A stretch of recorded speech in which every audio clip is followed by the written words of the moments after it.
Vamos hasta las 12:40 para que tengan control del tiempo y poder terminar en lo previsto. Tiene la palabra Ana Laura Magaloni. ¿Qué tal? No, ya soy. Buenas tardes. Me da mucho gusto estar aquí. Me gustaría empezar con una idea que me parece que debe formar parte de la agenda de 2018. Es la idea de que el discurso de que el país se renueva y se mueve reformando la Constitución y las leyes ya está en absoluto desuso. El país requiere de construcción de instituciones. Y ese es un proceso mucho más largo y complejo que aprobar las leyes que podrían dar cabida a estos cambios institucionales. La segunda idea que me gustaría poner en la mesa es que, sin duda, como en ninguna otra elección, el tema de la Fiscalía General de la República, de la transformación entre procuradurías a Fiscalía, yo creo que va a ser de los temas más importantes al que se enfrente el siguiente gobierno. Y me gustaría comenzar diciendo, para saber el desafío en el que nos estamos enfrentando, que la Procuraduría ha sido una forma de ejercer el poder en México. La aplicación selectiva del castigo penal en función de los intereses políticos del presidente o del gobernador en turno fue una forma muy importante de gobernabilidad y control político en el país. Esta institución fue construida para dar garantía a la élite que no habría consecuencias penales para sus actos. Y con ello la corrupción quedaba blindada. El pacto político implícito en la clase política fue que no habría persecución contra los actos de corrupción, salvo para los detractores del poder. Y en este sentido, la Procuraduría sirvió para generar cohesión, lealtad y cooperación en torno a la figura del presidente. El problema es que este sistema funcionó bajo dos premisas: baja incidencia delictiva y enorme centralización del poder. Teníamos un sistema de partido hegemónico y de esta forma los gobernadores y los presidentes pudieron proveer un tipo de gobernabilidad que nos sirvió más o menos por 6 décadas. Al problema que nos enfrentamos es que no existen las condiciones que lo hacían funcionar hace mucho tiempo. Esta reforma debió haber sido de las primeras reformas que hubiera impulsado Vicente Fox y 20 años después estamos discutiéndola. El costo que ha tenido no discutirla antes es inimaginable, pero creo que México ya no puede dilatar más este proceso de reforma institucional. Sin embargo, las tentaciones para que salga mal son muchas y me gustaría enumerar lo que yo creo que son los 3 principales desafíos. El primero es el diseño de la institución. ¿Cómo vamos a diseñar una institución que sepa investigar, que sepa segmentar casos, que sepa atender a la víctima? ¿Cómo vamos a diseñar una institución que ya no esté al servicio del poder, sino al servicio de los ciudadanos? ¿Cuáles son sus plataformas informáticas, sus procesos internos, su servicio civil de carrera, su sistema de control? ¿Cómo trae talento esa institución? Esa es la primera pregunta. La segunda pregunta es la ruta crítica. O sea, de nada serviría una ley si no va acompañada de un proceso de ejecución por varios años, por lo menos 6, 7. Y el último, me parece, y que no es una pregunta trivial, es cómo lo vamos a blindar de la política. Cómo la clase política se va a amarrar al mástil para no escuchar el canto de las sirenas y volver a utilizar este aparato con fines políticos. Las elecciones intermedias, ya vienen los candidatos. ¿Cómo lograremos ese pacto político fundamental de la clase que gobierna para que se saque las manos del sistema de procuración de justicia? Para que tengamos una institución que funcione con otros criterios que no sean los políticos.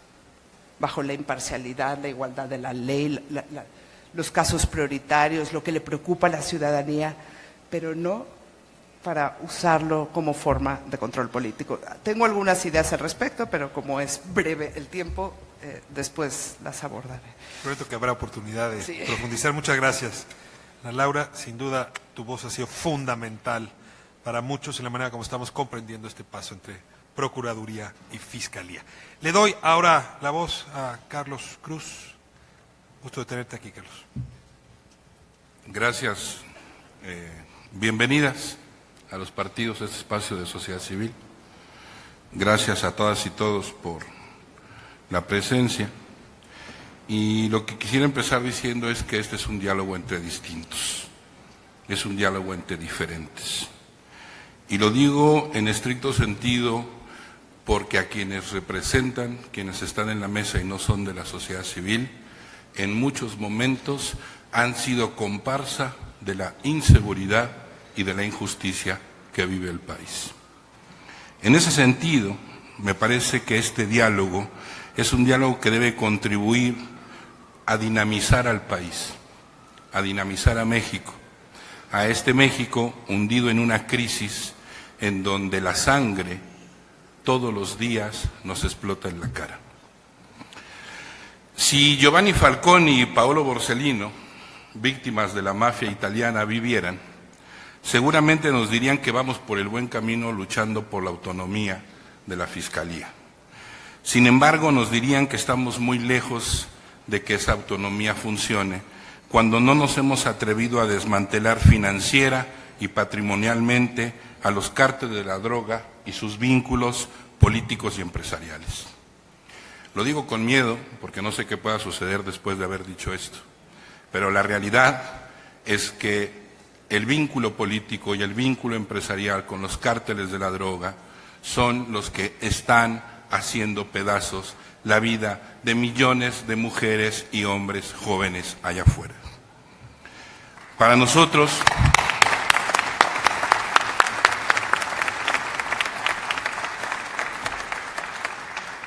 cuando llevamos los casos de los familiares de las víctimas y nos damos cuenta que el Poder Judicial lo que ha hecho es romper en 50 expedientes un solo caso de desaparición, en donde un familiar de víctima tiene que presentarse en una agencia del Ministerio Público en Coahuila para revisar una parte de su expediente y otra parte del expediente tiene que venir a revisar con un juez de distrito en la Ciudad de México, eso es la peor forma de revictimizar y no valorar lo que esas víctimas están haciendo por este país, que es justamente luchar porque la justicia sea el mecanismo por el cual sigamos dirimiendo nuestras diferencias y no la venganza. Si algo han tenido los familiares de las víctimas en este país es luchar por la justicia y colocarla como el bien que puede sostener la transformación de este país que bastante lo necesita. En el ir y en el venir nos damos cuenta cómo desde el poder político las autonomías de las comisiones de derechos humanos en los estados está completamente rota. La autonomía de las comisiones de derechos humanos está en manos de los gobernadores, que en muchos de los casos son gobernadores que ustedes han empujado. Lo menciono porque lo que están anulando es al defensor del pueblo. Lo que están anulando es la posibilidad de ir a un proceso en donde el defensor del pueblo verdaderamente puede colocar los recursos humanos, los recursos económicos, para que miles de víctimas en este país tengan quien los acompañe frente al crimen organizado y frente al abuso del poder. Tengo que señalar también que hace algunos años mencionamos nosotros que considerábamos que había alrededor de 75,000 personas involucradas en las redes de la delincuencia organizada. Días después la Sedena se atrevió a decir que no eran 75,000, sino que había más de 500,000 de personas trabajando para la delincuencia organizada. En ese sentido, a nosotros nos parece que tenemos que voltear a ver lo que está pasando en este país, porque muchas de esos 500,000 de personas han pasado también por diversos campos de entrenamiento en donde jóvenes, hombres y mujeres, han sido víctimas del paramilitarismo, y lo tenemos que decir, y ustedes como partidos políticos tienen que empezar a reconocer que hay un problema de paramilitarismo en el país y que tenemos que resolverlo. Se resuelve pensando la paz, pero la paz no es un discurso, la paz es una forma de vida. La paz se construye. No estamos pensando en una paz en donde todos nos podamos ver como iguales. No somos iguales. Somos profundamente distintos y diferentes. Somos un país profundamente diverso. Incluso en la criminalidad, la característica de la criminalidad es distinta en cada uno de los estados. Eso nos tiene que llevar justamente a construir planes y programas que van más allá de ser eso, sino de una política de Estado que plantee un sistema nacional de desmovilización para los jóvenes victimarios involucrados en la delincuencia organizada. Volteamos a ver lo que pasó en Colombia. Nos sentimos orgullosos de los hermanos colombianos. Empecemos a construir un proceso de diálogo también. Hasta ahí llegaría.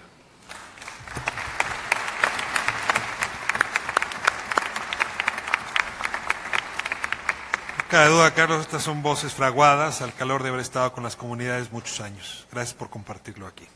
Max Kaiser. Muchas gracias por la invitación a este foro.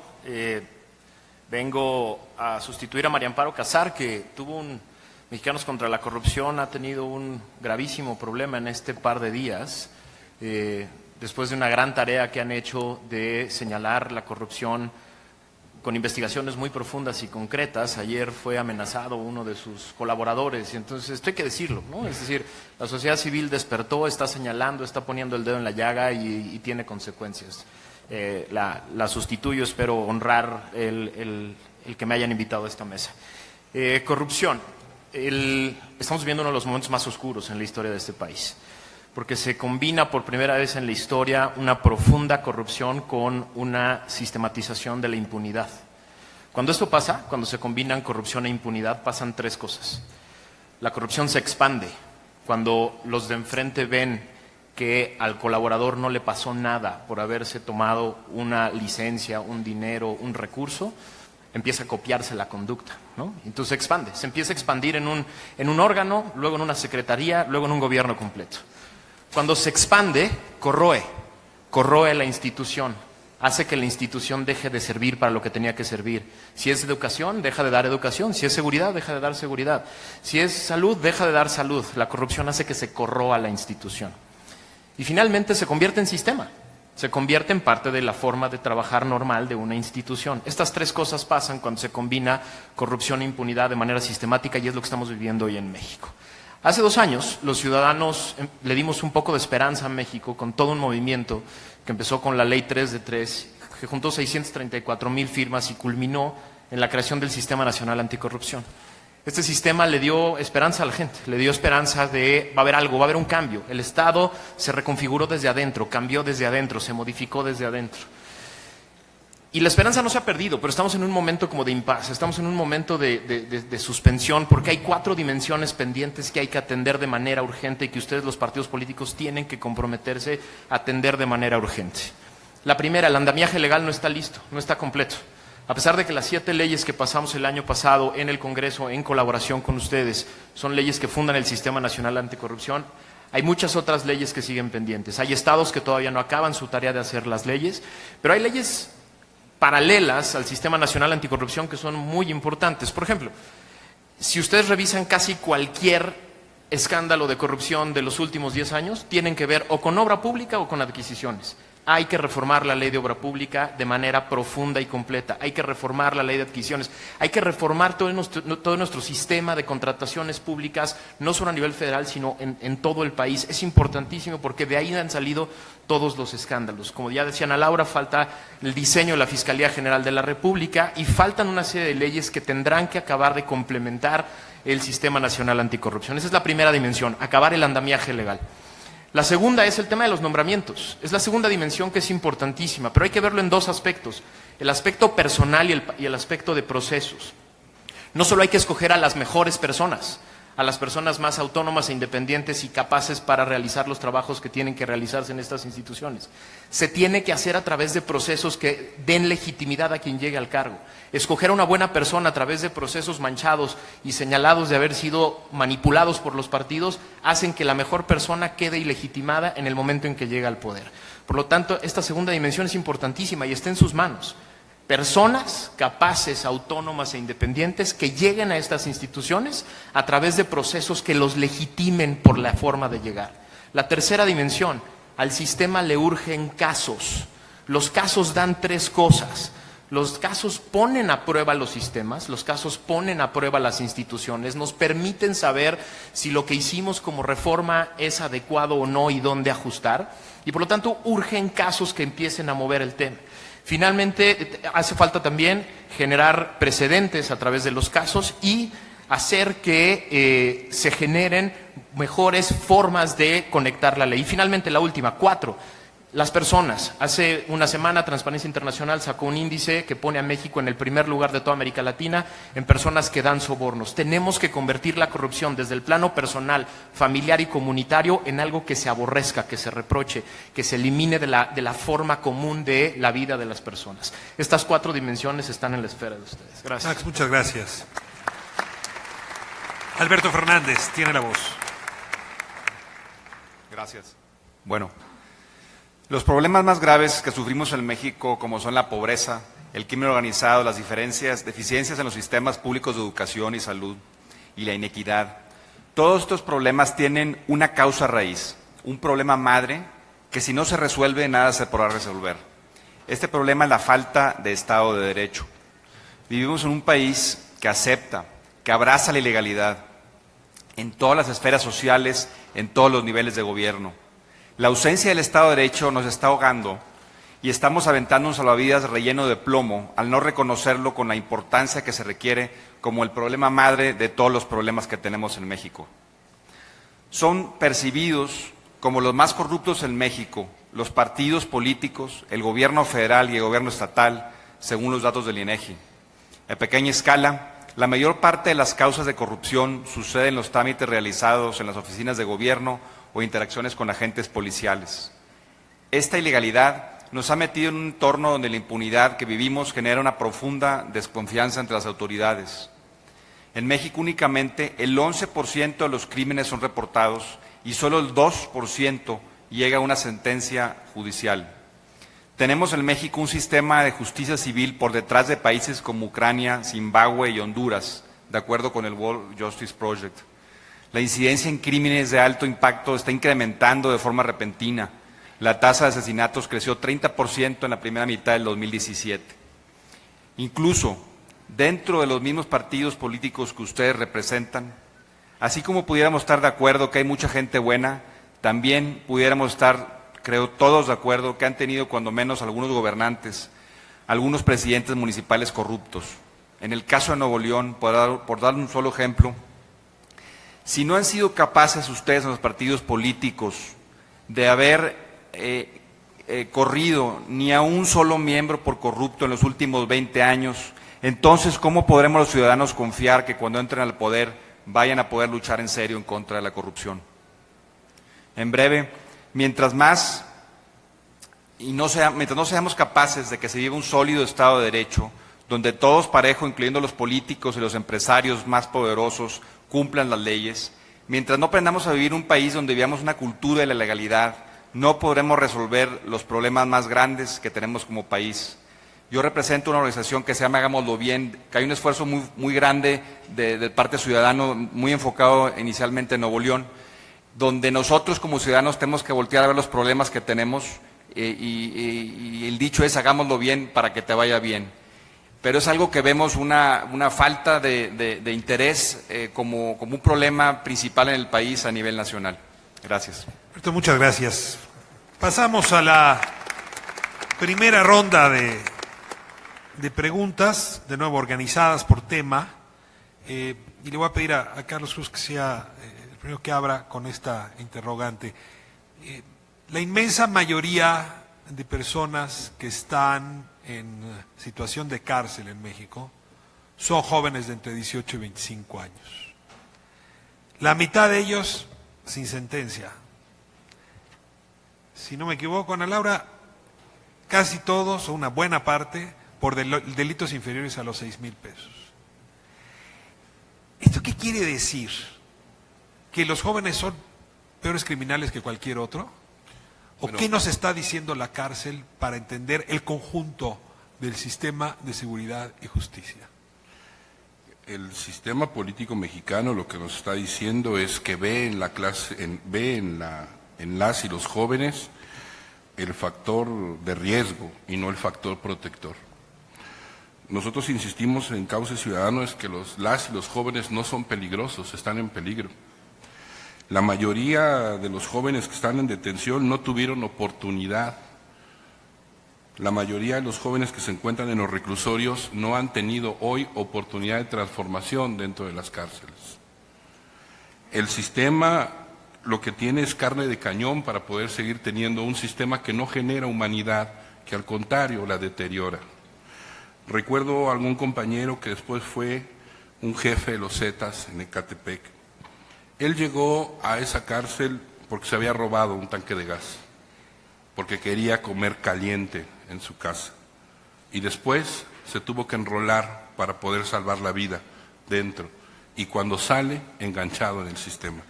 Y en este sistema, en donde presidentes municipales, en donde policías, jefes de policía, están vinculados, y donde al final de cuentas se ve a los jóvenes como el producto del desecho, son los desechables.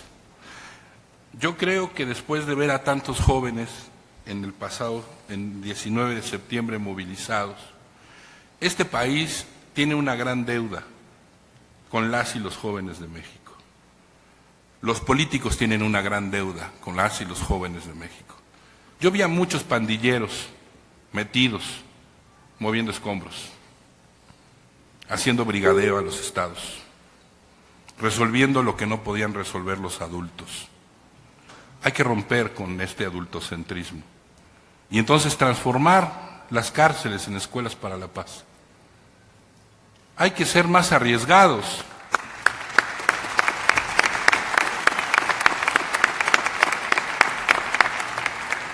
Terminaría en esos términos diciendo que la forma en cómo, para nosotros la crisis humanitaria no solamente tiene que ver con las violaciones graves a derechos humanos. Esas están y las vamos a seguir denunciando. Pero también tiene que ver con cómo se ha perdido el sentido del respeto por la vida. Las preguntas que nosotros nos hacemos cuando trabajamos con los jóvenes involucrados es: ¿qué te movilizó para poder decapitar a alguien? ¿Dónde está? Y muchas veces lo que nos responden es: mira, ellos, los que están ahí en la televisión explicando su corrupción, explicando cómo dirimen sus conflictos a través de la violencia política, ellos son el ejemplo de lo que nosotros estamos haciendo hoy. No somos distintos, somos iguales. Y ahí me parece que hay una gran discusión para poder reconstruir el sentido del valor de la vida en México. Más allá de que José Alfredo Jiménez nos haya dicho que la vida no vale nada, perdón, la vida vale un chingo, perdón por la palabra, pero sí vale muchísimo.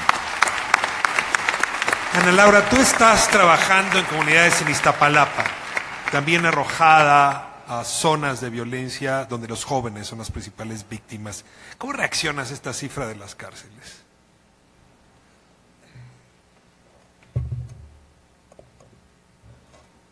La cárcel no va a ser la solución. La cárcel no es la solución. Meter a jóvenes a la cárcel está agravando de forma fuerte el problema. Mi impresión, y esta es una idea más compleja que todavía no acabo de aterrizar bien, y sin duda las ideas de Carlos me han servido mucho, pero se ha entendido la seguridad como un conjunto de conductas individuales. La inseguridad es número de homicidios, número de asaltos, ¿no? Y lo que queremos reducir es que cada una de esas personas individualmente cambie su conducta. Lo cierto es que la inseguridad es una dinámica de una colectividad. Y de nada servirá meter a unos a la cárcel si esa colectividad no logra articular relaciones de cooperación, de amistad distintas. Entonces yo creo que aunque tú te lleves de ahí y decidas meter a todos los chicos violentos a la cárcel, la señora le va a seguir dejando la bolsa de basura enfrente al vecino, el vecino le va a seguir pateando al perro, los sonideros van a poner la música a todo volumen el domingo a las tales, y habrá otros chicos que hagan violencia. ¿Cómo logramos volver a generar comunidades en donde sí te importe más el otro? En donde te importe el otro, en donde realmente vuelvas a conectar con que el otro eres tú, y que eso hace una vida colectiva distinta. Creo que las intervenciones son completamente distintas si lo ves desde esta perspectiva, y en materia de jóvenes creo que es mucho más útil una política de terapias psicológicas, de capacitación para el trabajo, que en la cárcel. O sea, tienes casos extremos donde lo que queda es la cárcel, pero tienes un montón de llamadas de atención antes de que llegues a esos extremos. Se tiene que hacer trabajo en las escuelas, se tiene que hacer trabajo en las comunidades, y lo complicado de esta política son dos cosas, que es mucho trabajo en las localidades, y la segunda creo que no vende en términos de élite. O sea, creo que para una parte importante de la élite el Estado de Derecho es aplicar rigurosamente la ley y encarcelarlos. Y estos tipos de políticas jalan para otro lado. Entonces no son tan sexys en términos del debate de seguridad pública, pero yo creo que va a ser la única manera de volver a pegar esas comunidades. Porque no hemos logrado mucho con la mano dura. Si era cierto que necesitábamos ser arbitrarios para que el crimen se contuviera, pues México debería de ser un país súper en paz, ¿no? Pero parece que la mano dura y la arbitrariedad no ha generado ese orden o esa paz que queremos. Tenemos que intentarlo de otra manera. Me gustaría terminar con una idea, que hablando con las señoras de Iztapalapa, que sin duda su problema principal es la inseguridad, cuando les hablas de la ley piensan que la ley solamente está para fregarlos, que nunca para protegerlos. Y la segunda cosa dice, sí, pero son mis hijos. O sea, la crisis de inseguridad no se resuelve al menos que tú sepas que esos son mis hijos.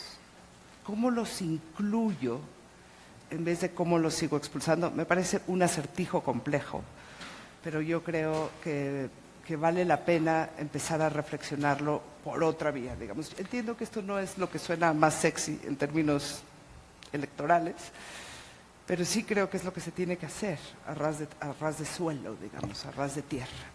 Max, decía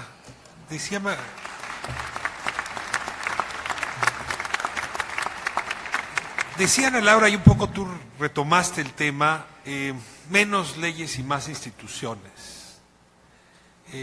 No es una frase que pueda perderse, porque nos hemos vuelto sujetos que rinden culto a la ley como si votar leyes fuera a transformar realidades.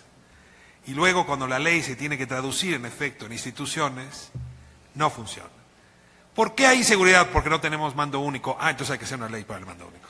¿Por qué tenemos inseguridad? Porque falta la ley de seguridad interior. Si la tuviéramos, el problema es... Hay una cosa de pensamiento mágico, casi como si la Virgen de Guadalupe y la ley un día se volvieron lo mismo. ¿Qué hacemos? ¿Cómo damos el paso para volvernos la generación que construyó instituciones y no la generación que se fugó hacia adelante votando leyes?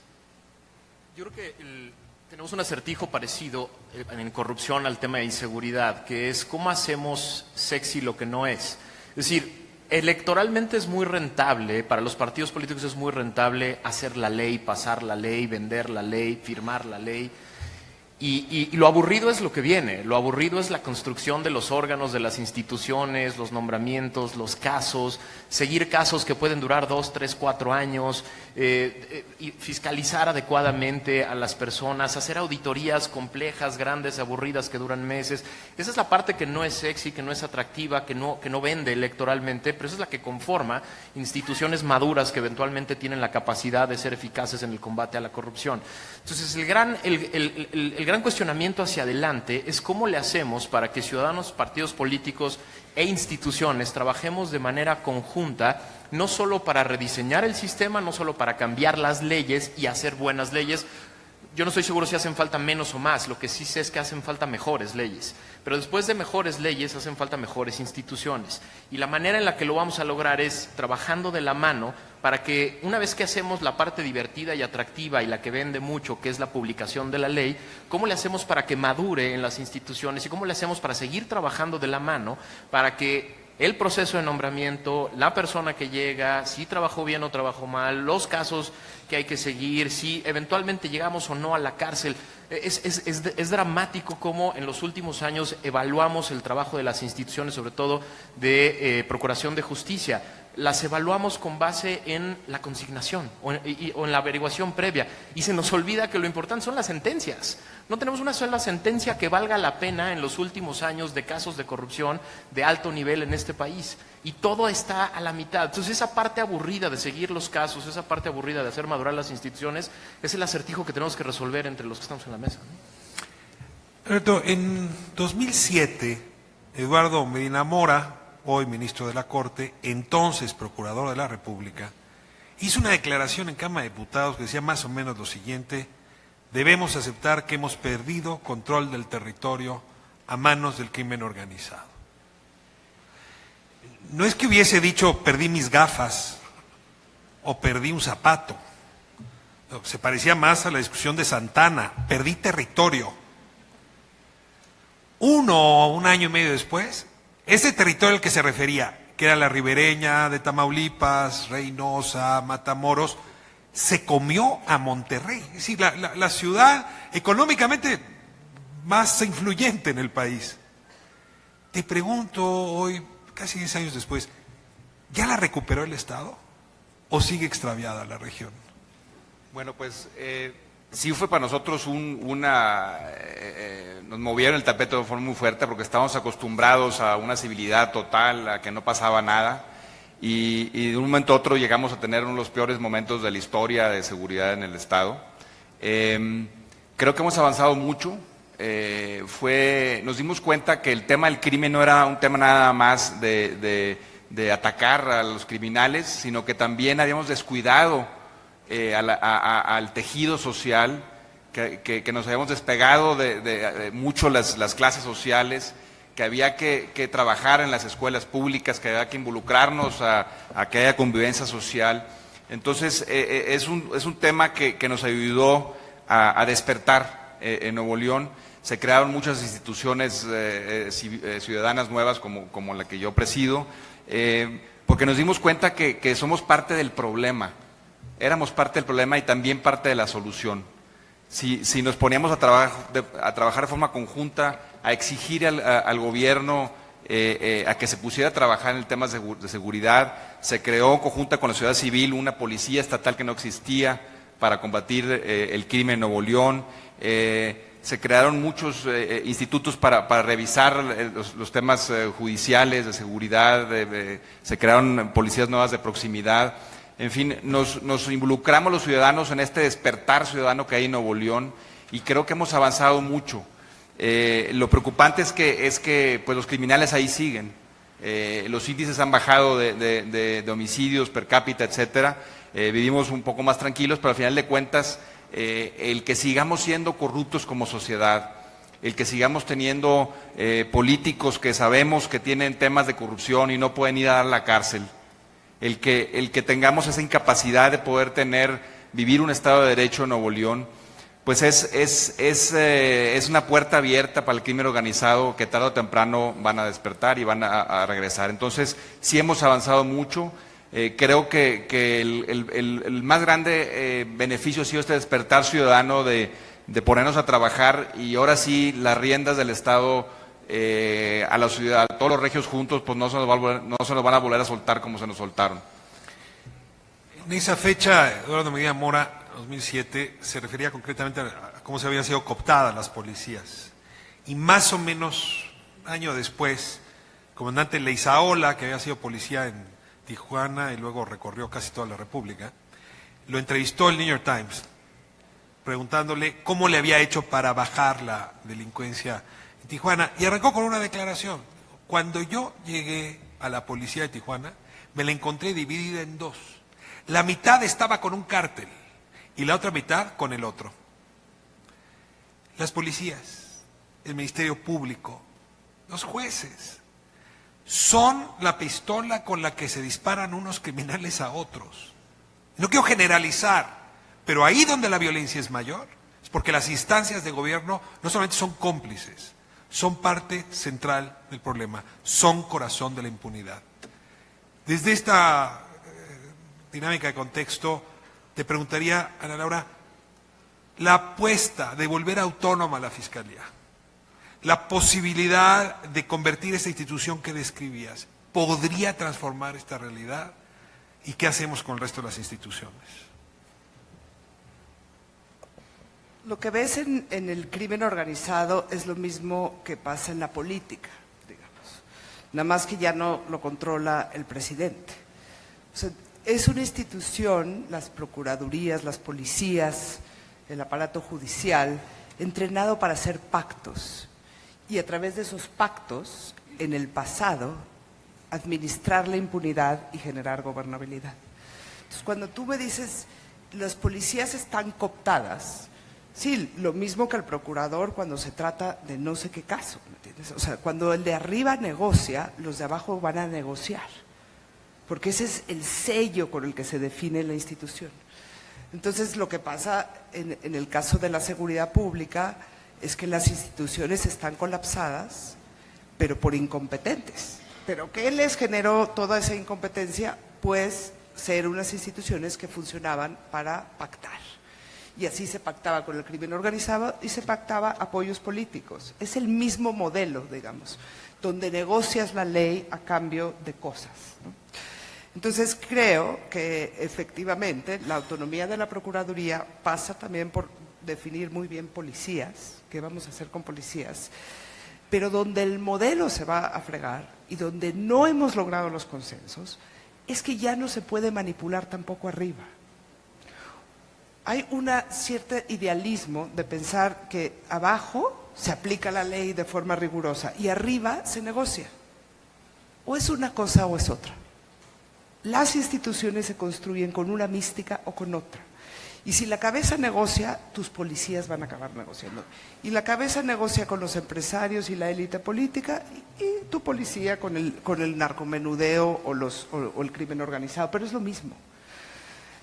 Recuerdo que me gustaría acabar con un ejemplo. Cuando Donald Trump despide a Comey, el del FBI, todo indicaba que lo estaba despidiendo porque no frenaba la investigación de Rusia, en la infiltración de Rusia en la elección del 2016. Comey no lo podía hacer, ni Trump. Los procesos internos, el servicio civil de carrera, el prestigio de los funcionarios, la forma en la que se toman las decisiones, impide que el director general o inclusive el presidente frenen investigaciones en curso.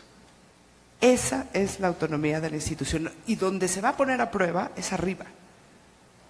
O sea, el día que no sea negociable si se avanza o no determinada investigación. Y no nos hagamos bolas, las que han avanzado de todos los gobernadores encarcelados es por las mismas razones que avanzaban antes, son temas políticos. La agenda de meto a mi antecesor en la cárcel es tan política como meter al Bester porque no se alinea con la reforma educativa o a la quina porque no. Sigue siendo la persecución criminal utilizada de forma política. Y mientras que tengamos eso,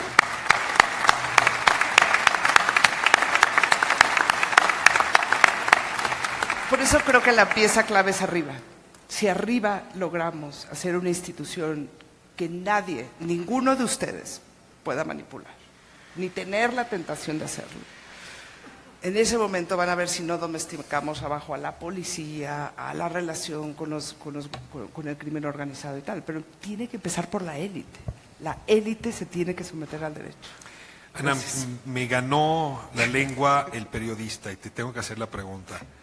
¿Nos esperamos para después de las elecciones o avanzamos en un consenso de aquí a las elecciones para construir la fiscalía y nombrar a la nueva fiscal o al nuevo fiscal? El primer pacto es un pacto político de sacar las manos del sistema. No sé cuál es la economía política para llegar a ese pacto. Si se puede llegar hoy, estaría increíble. Si la elección del 2018 nos pone en el contexto, estaría perfecto. Pero no simulemos una reforma que no va a suceder. Muchas gracias, Ana. Si ustedes revisan encuestas de apoyo ciudadano, el ejército aparece siempre junto con la iglesia entre los primeros. Hay de parte de las mexicanas y de los mexicanos mucho agradecimiento a esa institución que en efecto ha entrado a salvar situaciones insalvables porque siempre es la última instancia. Así como en lo económico está el Banco de México, en materia de seguridad está el ejército. Del otro lado hay una queja sistemática por las irregularidades que provoca la entrada del ejército a hacer tareas de seguridad pública. Hay una crítica sistemática por encargarle a este funcionario que proteja derechos humanos cuando no ha sido entrenado para ello y no hay un curso de 4 horas que resuelva ese entrenamiento. Hay una queja permanente, silenciosa, pero permanente, de parte de las Fuerzas Armadas por sentirse operando fuera de la ley porque falta un marco legal que regule. Con todas estas variables, las llamaban hace un momento encontradas, o con todos estos acertijos, ¿qué hacemos con el ejército? ¿Qué está en su reflexión después de tantos años de violencia al respecto de las Fuerzas Armadas? Lo puse aquí como un cuadrito para que no se me fuera a olvidar. ¿Podrías repetirlo? Lo puse en un cuadrito para que no se me fuera a olvidar. Los militares. De entrada, me parece que cuando pedimos que los militares regresen a los cuarteles, tiene que ver con que no queremos ver asesinados a más jóvenes, porque los militares también son personas jóvenes. Son personas a las cuales es la única opción que se las hemos dejado. El desarrollo económico del país, la crisis económica permanente, no ha permitido que muchas de estas personas jóvenes hayan tenido otra opción más que la de llegar a una terminal en la Ciudad de México y ver que hay un módulo para poder entrar a las fuerzas militares. Me parece que ahí habría que repensar bastante. Pero quiero colocar el tema, si nosotros seguimos pensando que se resuelve con más fusiles el problema de la seguridad en México, ya nos equivocamos. Cada vez que aumenta el calibre de las Fuerzas Armadas, de sus armas de las Fuerzas Armadas, el crimen organizado le dobla el calibre. Cada vez que vemos más equipamiento en el ejército, entonces lo que estamos viendo es cómo se reduce el gasto en educación o en desarrollo social. Me parece importante que el ejército, en este reconocimiento, tengamos justamente en una justa dimensión que el ejército hoy tiene que pasar también por una transformación. La Secretaría de Defensa Nacional y la Secretaría de Marina se expusieron al salir a la calle a la corrupción del crimen organizado. Y esa exposición es el peor daño a las dos instituciones. Esas dos instituciones que salieron a la calle en el periodo de Felipe Calderón fueron expuestas sin medir las consecuencias de lo que es perder a los militares en la función pública. Porque colocarlos a hacer acciones de seguridad en un país que no quiere reconocer un conflicto armado interno, entonces los pone en una condición de vulnerabilidad y en una condición de fácil compra por el crimen organizado. Yo no creo que todos los militares se hayan vendido, pero también tenemos claro que muchos se contaminaron de la propia corrupción de la delincuencia organizada. La forma de transformar este conflicto no solamente tiene que ver con pensar la seguridad en términos de si los militares tienen que estar afuera o tienen que estar adentro de los cuarteles, sino cómo concebimos el modelo de país en términos de la justicia y no solamente de la legalidad.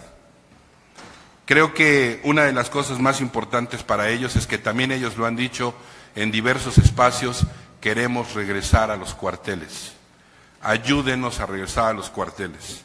Sin embargo, los civiles que han encabezado los gobiernos son los que les han fallado. En diversos espacios ellos se quejan de cómo son los civiles, los políticos, los que le han fallado al ejército. Son ellos los que tienen que cuidar a políticos corruptos, son ellos los que tienen que ver cómo se usa el erario público. Creo que, pienso y estoy claro de que la transformación del país también transforma al ejército. Me gustaría ver una mujer civil al frente de las Fuerzas Armadas. Esa sería una de las cosas que a mí me gustaría que pasaran en México en ese sentido. Voy a la última pregunta para Alberto y para Max. Hay una queja permanente de que ahí donde entra el ejército, el resto de las instituciones sueltan el problema, es decir, delegan el problema. No, este fenómeno en realidad se aplica al conjunto de la política de seguridad. En el momento en que la Federación y los gobiernos de los estados han tratado al municipio como un menor de edad, lo que hemos hecho es seguir debilitando a la primera institución capaz de enfrentar la ruptura del tejido social y la violencia. Al punto donde hoy, en esta materia y en muchas otras, ya lo mencionábamos antes, tenemos un gigante, un Estado gigante con pies de barro. ¿Qué hacemos para regresar al punto básico de fortalecer las capacidades municipales en materia de seguridad y justicia? ¿O de plano renunciamos y dejamos que sea el gobierno nacional y el ejército quienes los resuelvan? Bueno, me voy a aventar a hablar del elefante en el cuarto, que es el tema del dinero en la política, el dinero en las campañas. En los últimos años hemos visto la desgracia que ha sido el dinero, la cantidad de dinero sucio que entra en las campañas y por lo tanto la cooptación del crimen organizado de varias personas que después se convierten en gobiernos municipales y estatales. Y que después por eso tienen que pedir el auxilio del ejército para hacer una tarea que ya no pueden hacer por un pacto que hicieron por el dinero que entró. Yo no soy experto en tema de seguridad, pero creo que vale la pena que este elefante en el cuarto, que es el dinero en las campañas tan largas, las precampañas, la necesidad y la infiltración de dinero sucio, no solo provoca corrupción después, no solo provoca que después los gobernantes tengan que dar un contrato o regalar una carretera, o etcétera, sino también provoca que tengan que renunciar después a su grave tarea de seguridad pública, porque alguien dio dinero a esa campaña y ese gobierno quedó amarrado de manos para poder ir en contra de aquel que financió su campaña. Ese creo que es un elefante en todos los cuartos siempre que se habla de financiamiento de campaña, siempre que se habla de dinero en elecciones y hay que tocarlo, hay que tocarlo. Y no es solo por la vía de reducción de recursos públicos o mejor fiscalización. Creo que tiene que ver también con muchos otros temas, entre otros el tamaño de las campañas, lo largo que son las campañas y las precampañas y por lo tanto la cantidad de recursos que se requieren para sostener campañas de esta naturaleza. Alberto, cierras tú. Pues un poco de acuerdo, yo creo que no deberíamos de seguir permitiendo que exista dinero público para financiar campañas políticas y a los partidos políticos. Creo que el daño es muy grave y a veces no lo vemos. Llegas a los municipios y qué tanto control puede tener el narcotráfico, por ejemplo, con los que entran en el Poder Ejecutivo a nivel Estado, gobernador o municipios. Cuando el narcotráfico a través de financiamiento de campañas públicas tiene tanto poder en los municipios, o hay alcaldes donde tienen ganas de salir adelante y de luchar, y llegan comandos armados con metralletas al pobre alcalde municipal, pues se sale de la esfera de control completamente del municipio. Creo que tenemos que formar instituciones a nivel federal, tener la capacidad, la madurez de poder tener un sistema nacional anticorrupción independiente, que realmente saquen las manos del poder la gente que está en medio río, para realmente poder tener una capacidad a nivel federal a ayudar a todos los municipios del país. Los municipios solos no los podemos dejar, y creo que también tenemos que luchar para que ya no haya dinero público en las campañas políticas. Gracias. Alberto, muchísimas gracias. Se cierra esta mesa. Ha sido... La palabra es conmovedora en todos los sentidos, porque moviliza a reflexionar desde ángulos muy distintos a como se ha pensado la seguridad y la justicia. El planteamiento de Ana Laura Magaloni fue extenso, pero me quedo con dos ideas: menos leyes y más instituciones, y la construcción de fiscalías que se inhiban, que se amarren las manos para no ser el instrumento del poder y convertirse en instrumento de las personas, de las ciudadanas y los ciudadanos. Carlos me advirtió antes de subirse aquí que no iba a ser suavecito. No lo fue. Claramente tiene razón cuando dice que el combate a los cárteles no se ha hecho a los líderes de los cárteles, pero no a esas empresas que tienen vínculos estrechos con la política y con el sector privado, sin ninguna duda. Nos debes una mejor explicación sobre tu planteamiento del sistema de desmovilización, que suena a amnistía. Ya no hubo tiempo de abordarlo, ojalá y se pueda abrir de nuevo esa conversación.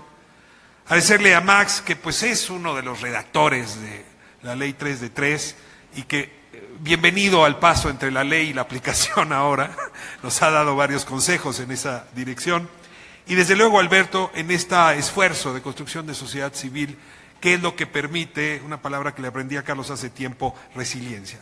Es ahí donde está la solución, y claramente es en la fuerza ciudadana. Nos vamos ahora al cuarto panel, comentarios finales, y tengo que hacer una observación.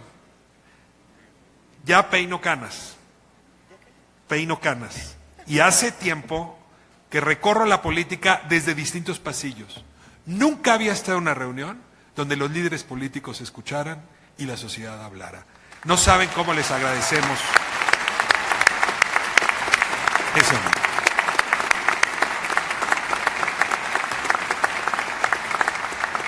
Y no es eslogan, pero a lo mejor el Frente Amplio comienza a ser ciudadano el día de hoy.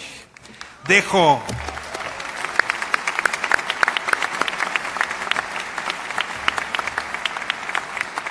la conducción de esta mesa a Ana Laura Magaloni, está en muy buenas manos, y ahora les escuchamos a ustedes reaccionar a estos planteamientos que se han hecho a lo largo de esta mañana.